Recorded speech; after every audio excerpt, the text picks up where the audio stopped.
Oui, Madame la Présidente, mes chers collègues, nous avons donc une fois de plus dans ce compte administratif des ratios financiers qui sont inquiétants. Nous n'avons pas cessé de vous alerter sur la dérive de nos finances, mais vous avez continué à faire la sourde oreille. On en voit le résultat aujourd'hui. On voit donc un effet ciseau à cause d'une augmentation insuffisante de nos recettes, une forte contraction de 20% du taux d'épargne brute ou encore une capacité de désendettement qui dépasse désormais les 8 années. Nous allons donc droit dans le mur. Sur le recours à l'emprunt, il explose complètement pour atteindre 491 millions d'euros en 2023. Pour mémoire, c'était 340 millions en 2022, ce qui porte notre dette totale à 3,1 milliards d'euros. Avec les effets de la hausse des taux d'intérêt, cette situation est vouée à s'aggraver dans les mois à venir. L'heure est grave et il serait temps enfin que votre majorité s'en rende compte. À la lumière de ces chiffres, nous pouvons dire que vous gérez presque aussi mal les finances qu'Emmanuel Macron et Gabriel Attal, qui sont les champions toutes catégories du déficit public et de la dette, alors même que les Français subissent chaque jour davantage une pression fiscale insupportable. Tous les Français se le demandent, où passe notre argent? Cette mauvaise gestion de l'État, elle n'est pas nouvelle. Les politiques de tous bords, même ceux qui ont été au pouvoir, la déplorent.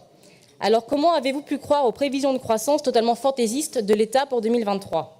Des plus de 5% annoncés, nous avons finalement une croissance de seulement 2,7%, avec pour conséquence inévitable une baisse des recettes de TVA.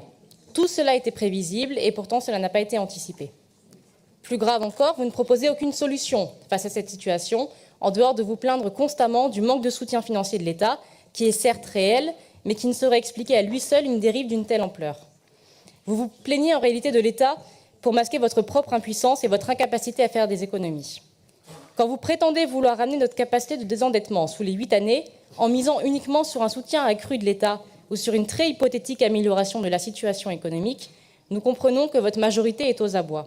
Alors oui, bien sûr, le gouvernement organise bien souvent l'asphyxie financière des collectivités territoriales en refusant d'indexer par exemple la DGF sur l'inflation ou en se désengageant sur des compétences essentielles comme la régénération des lignes ferroviaires. Oui, en effet, il porte une part de responsabilité dans la situation financière actuelle.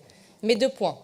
Permettez-nous d'abord de vous rappeler que, Monsieur Rousset, vous avez soutenu l'élection de ce président à 2 reprises, et ce président a considérablement appauvri la France. Également, ce seul prétexte, il ne peut suffire à exonérer votre responsabilité sur la situation de notre région. Cette responsabilité, elle est évidente, car votre action régionale, c'est encore plus de dépenses, toujours plus de dépenses, et jamais de pistes d'économie. Dans ce compte administratif, le montant des dépenses totales est en très forte progression de 6,1%, soit une hausse globale de 189 millions d'euros. Comme chaque année, vous avez trahi vos promesses de maîtrise budgétaire et vous invoquez systématiquement le prétexte des dépenses incompressibles pour le justifier. Mais il n'y a pas que des dépenses incompressibles dans un budget régional. À chaque commission permanente, nous vous donnons des pistes d'économie que vous ne souhaitez jamais engager.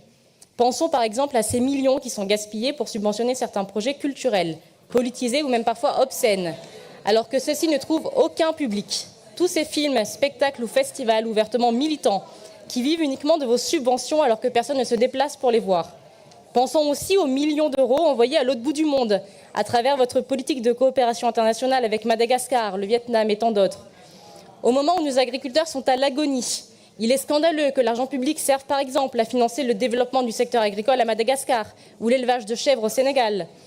Pensons également et surtout à l'explosion des dépenses d'environ 28% pour le secteur de l'environnement. Tout cela pour financer votre fausse transition écologique qui passera en réalité par des éoliennes et des parcs photovoltaïques au sol. Non contente d'ajouter des normes supplémentaires et intenables au monde agricole, votre feuille de route Néo-Terra nous coûte une fortune. Pensons enfin à toutes ces associations politisées à gauche ou à l'extrême gauche, qui sont parfois de véritables succursales du PS, comme la Ligue de l'enseignement, et qui reçoivent chaque année des centaines de milliers d'euros de subventions publiques. C'est à travers ces économies nécessaires, en renonçant à vos lubies idéologiques issues du vieux monde, si chères aux socialistes, que nous pourrons parvenir à un redressement de nos comptes publics. Et concernant le manque de soutien du gouvernement envers les collectivités, nous pouvons vous rassurer peut-être. L'arrivée prochaine de Jordan Bardella à Matignon vous apportera le bol d'air frais que vous réclamez tant. Nous voterons bien entendu contre ce compte administratif 2023. Je vous remercie.